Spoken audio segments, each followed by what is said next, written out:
नमस्कार मंडळी, प्रेमाची गोष्ट या मालिकेच्या पुढील ट्विस्टमध्ये आपण बघणार आहोत. मयुरीने मुक्ताला सांगितलेलं असतं की तिचा मुलगा पार्थ ज्या इंटरनॅशनल स्कूलमध्ये शिकतोय तिथे एका मुलाची जागा रिकामी आहे, त्यामुळे सईचं ऍडमिशन तू तिथे करू शकते. तर मुक्ताची आधीपासूनच इच्छा असते की सईला इंटरनॅशनल स्कूलमध्ये तिला शिकवायचं असतं आणि एक जागा रिकामी आहे म्हटल्यावर मुक्ताला ती संधी आता तिच्या हातून सोडायची नसते.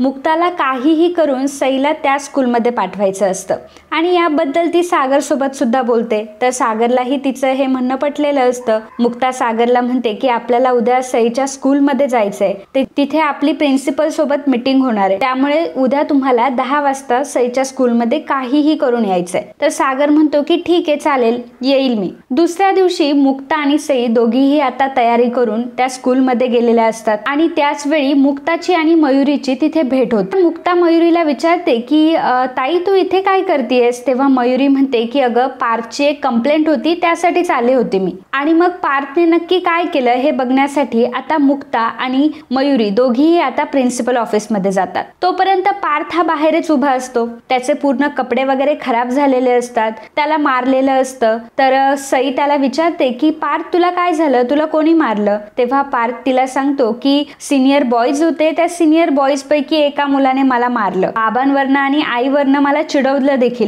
आणि मुक्ता मावशीला सुद्धा तो नाही ते बोलत होता. तर सई त्याला विचारत असते की कोण आहे असं की जे मुक्ता आईला वाईट बोललं? तर पार्थ म्हणत असतो की नाही, मला त्याचं नाव तर नाही माहिती, परंतु तो आपल्यापेक्षा मोठा आहे. सई त्याला सांगते की अरे मग तर तुला प्रिन्सिपलकडे कंप्लेंट करायलाच हवी. जर मुलांनी तुला मारलंय तर तू प्रिन्सिपलला जाऊन सांग. परंतु पार्थ मात्र खूप घाबरत असतो आणि प्रिन्सिपलला कंप्लेंट करायला खूप घाबरत असतो. तर मुक्ता आणि मयुरी दोघीही आता प्रिन्सिपल ऑफिसमध्ये बसलेले असतात.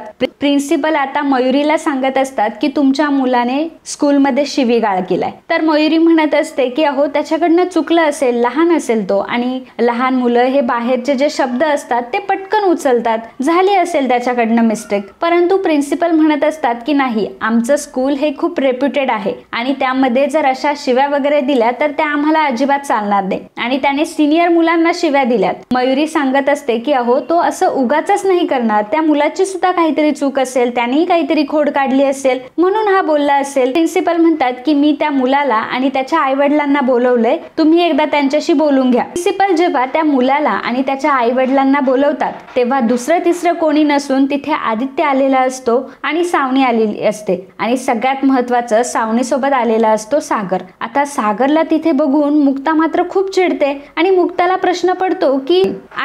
प्रश्न पडतो की सईची स्कूलमध्ये मीटिंग होती म्हणून मी सागरला एवढं बोलले की तुम्हाला 10 वाजता काहीही करून सईच्या स्कूलमध्ये पोहोचायचंय, तरी सुद्धा सागर सईसाठी नाही परंतु आदित्यसाठी तर मला न विचारताच इथे आले. त्यांनी मला सांगितलं असतं की ते आदित्यसाठी स्कूलमध्ये जात आहे तर मी नाही म्हटले नसते, पण निदान मला सांगायचं तरी होतं. मुक्ताला आता सागरचा फार राग आलेला असतो. प्रिन्सिपल आता मयुरीला सांगतात की हेच पॅरेंट्स आहे आणि हाच मुलगा आहे, तर ह्याच मुलाला तुमच्या मुलाने शिव्या दिल्यात. आदित्य मात्र आता चढून ओढून सांगायला लागतो आणि म्हणतो की तुमच्या मुलाने मला शिव्या दिली, मी त्याचा सिनियर आहे, मला त्याने मारलं देखील वगैरे वगैरे. आदित्य पूर्णपणे खोटं बोलत असतो. तर मयुरी म्हणते की ठीक आहे, त्याच्याकडनं झाली असेल चूक, तूही त्याला माफ करून टाक. परंतु आदित्य मात्र त्याला माफ करायलाही तयार नसतो. आदित्यची फक्त एकच कंडिशन असते की त्याला ह्या स्कूलमधून बाहेर काढा आणि प्रिन्सिपलला देखील तो तेच म्हणत असतो. खरं तर सागर हा आदित्यसाठी आलेला असतो, कारण सावनीने आदित्यच्या कामासाठी सागरला बोलवलेलं असतं आणि सागरला हा चान्स अजिबात हुकवायचा नसतो, जेणेकरून त्याला आदित्य सोबत 4 क्षण घालवता येतील आणि आदित्यच्या कुठेतरी मदतीला येतो याचं त्यालाही छान वाटत असतं. म्हणून सागर आदित्यचा बाप म्हणून तिथे सावनी सोबत आलेला असतो. आदित्य सागरला म्हणतो की पप्पा तुम्ही आताच्या आता ह्या मुलाला ह्या स्कूलमधून बाहेर काढायला सांगा बरं. सागर तर आधीपासूनच आदित्यकडून कंट्रोल असतो. तर आदित्य आता प्रिन्सिपलला म्हणतो की जर त्यांच्या मुलाकडनं चूक झालीये तर त्यांच्या मुलाला स्कूलमधून बाहेर काढा. तर मुक्ता सागरला म्हणत असते की अहो सागर तुम्ही काय बोलताय, एवढ्याशा मुलाला तुम्ही स्कूलमधून बाहेर काढायला काय सांगताय? झाली असेल त्याच्याकडनं चूक, झाले असेल त्याच्याकडनं शिवीगाळ, परंतु कोणी असं वागतं का? कोणी मुलाचं आयुष्य खराब करतं का? परंतु आदित्य मात्र सागरला म्हणत असतो की नाही पप्पा, याला आत्ताच्या आत्ता स्कूलमधून बाहेर काढायला सांगा. आता आदित्य सागरला असं म्हणत असतो, त्यामुळे सागर आता मुक्ताचंही काही ऐकत नाही. आणि तेव्हा सागर प्रिन्सिपलला सांगतो की यांच्या मुलाने माझ्या मुलाला शिवीगाळ केला आणि ही अजिबात योग्य पद्धत नाहीये, त्यामुळे तुम्ही त्याला स्कूल बाहेर काढा. प्रिन्सिपल प्रिन्सिपल सुद्धा म्हणत असतात की अहो सागर सर असं करू नका, त्याच्या आयुष्याचा प्रश्न आहे आणि एवढ्याशा चुकीसाठी तुम्ही एवढा मोठा निर्णय घेताय, हे अगदी चुकीचं आहे.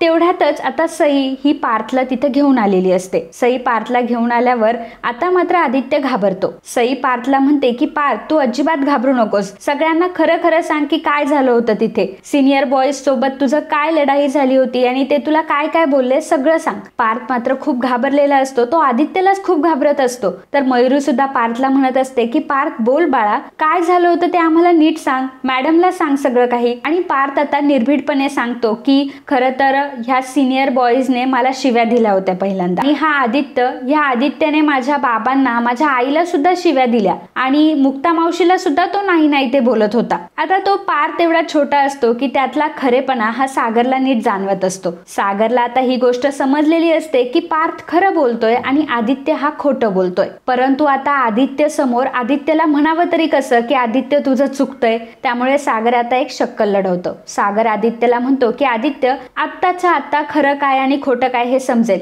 मला माहिती आहे आदित्य बेटा, तू अगदी खरं बोलतोयस. तू एक काम कर, तू तुझ्या मित्रांना बोलव. आता तुझे मित्र काय आहे ना तेच खरं सांगतील. आणि मला माहितीये ना हा पार्थ मुलगा खोटारडा आहे म्हणून. तर आदित्य म्हणत असतो की कशाला पप्पा, त्याची काय गरज आहे, मी तुम्हाला सांगतोय ना मी खरं बोलतोय, हा मुलगा खोटं बोलतोय. परंतु सागर म्हणत असतो की आदित्य तू खरं बोलतोय मला माहितीये, परंतु इथल्या लोकांनाही कळू दे की तू किती खरं बोलतोयस. तुझे मित्र आले तर खरं आणि खोटं सगळ्यांना समजेल. आता सागर आदित्यवर खूप प्रेशर आणत असतो, तेव्हा आदित्य आता स्वतःच्या तोंडाने कबूल करतो की कशाला मी त्यांना बोलवू, मीच ह्या पार्थला शिव्या दिल्यात. आता मात्र सगळेजण आता आदित्यकडे बघू लागतात. आदित्य सांगतो की हो, मीच या मुलाला शिव्या दिल्या होत्या म्हणून याने मला शिव्या दिल्या. खरं तर मला ह्या मुक्ताच्या सोबतचं जे कोणी आहे, मुक्ताच्या सराउंडिंग जे कोणी तिचे नातेवाईक आहे ते मला अजिबात आवडत नाही आणि त्यांना मी माझ्या डोळ्यासमोर सुद्धा बघू शकत नाही. खरं तर मला ही मुक्ताच आवडत नाही. तर आदित्यने आता प्रिन्सिपल समोर आणि सर्वांसमोर हे मान्य केलेलं असतं. सर्वांना आता खरं पटलेलं असतं. तर प्रिन्सिपल